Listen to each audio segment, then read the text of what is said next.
Hello, my name's Jennifer McTaggart, and today we're going to look at some of the different formats of non-fiction writing. From newspapers to magazines to brochures to pamphlets, we're going to look at how they've been constructed to convey certain ideas effectively.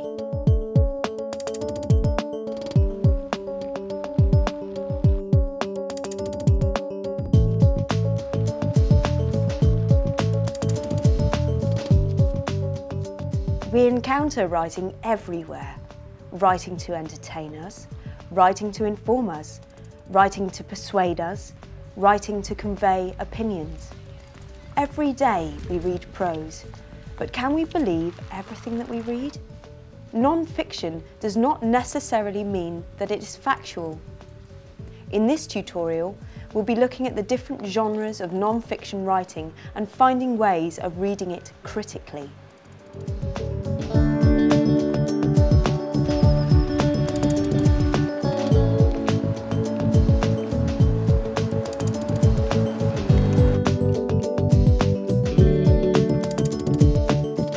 A good question to ask yourself is, to whom are these publications aimed?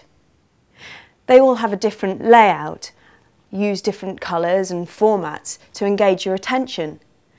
They've all done research on demographics. That's the characteristics of certain areas of the population, what age they are, what hobbies they might have, what things they might buy.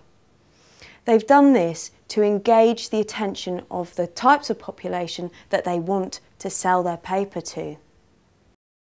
What magazines and newspapers do you read? Well, I read newspapers, anything. I've just read The Sun. I've just been to the hospital having an X-ray, so that's quite good fun.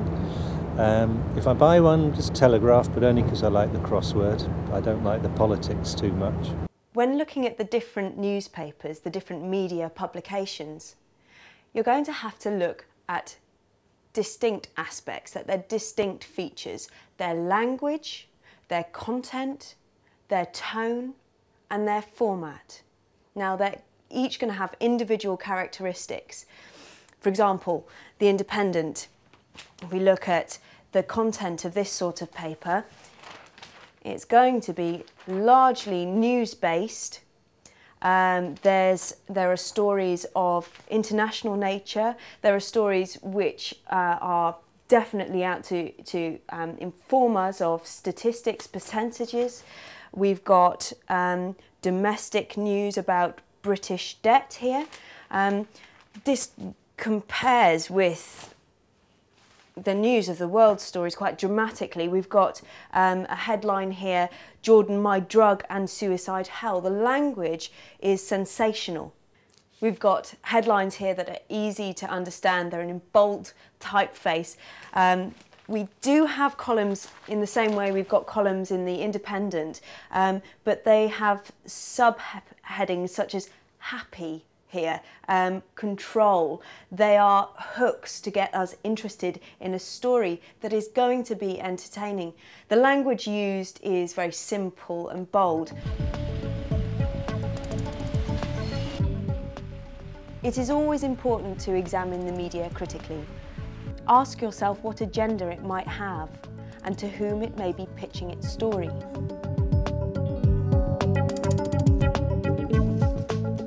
Having had a look at the different types of media prose, now we're going to have a look at some of the other styles of informative writing, but this time with the agenda to entice us. When you start looking for persuasive text, you see it everywhere.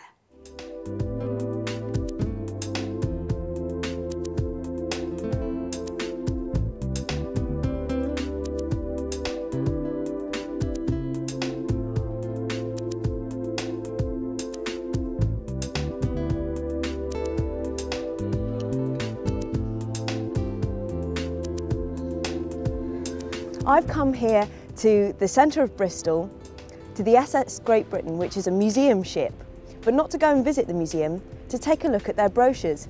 Okay, here we've got a brochure, a leaflet, about the SS Great Britain. Now if we look inside, we've got first of all a what's on calendar. So this is all pretty informative stuff. If we turn over to the back here, we've got a little bit more descriptive writing about the SS Great Britain itself. Step back in time when you board Brunel's SS Great Britain, named England's large visitor attraction of the year in 2007. Now, if we just take that first sentence alone, we start with an imperative. Step back in time when you board Brunel's SS Great Britain, named England's large visitor attraction of the year in bold. So this is a point that they really want to emphasise. You've got to be thinking about the typeface, the font, the pieces of information they want you to read first. They want this to stand out. So at a glance, this is going to entice you. This is the visitor attraction of the year.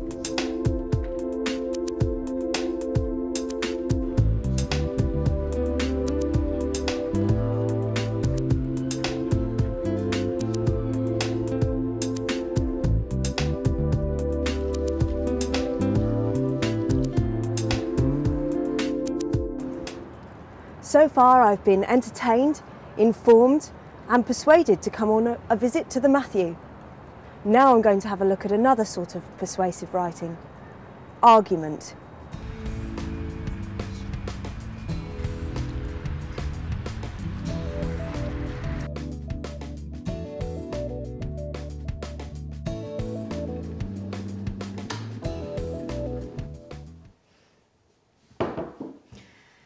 So we've had a look at some non-fiction prose in the form of brochures, but how are you going to write about this in an exam?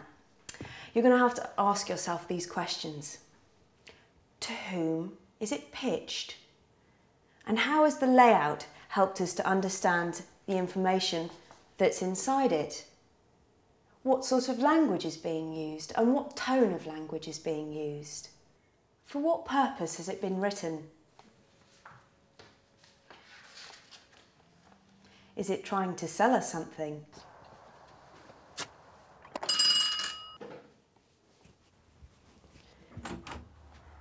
Good afternoon.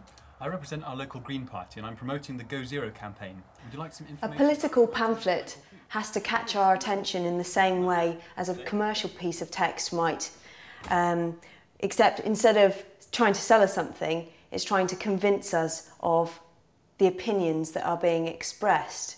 We have the same sort of bold layout as we might see in a commercial piece of text, but inside it's a different matter.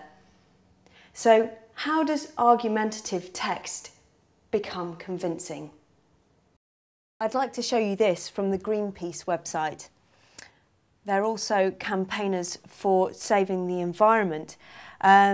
Here we've got another news-like format, but in order to gain our interest and hook our attention, we've got bulleted lists and fonts in a different colour, fonts saying climate change, detailing oceans, ancient forests, genetically modified organisms, all the things that the charity is trying to engage our interest in.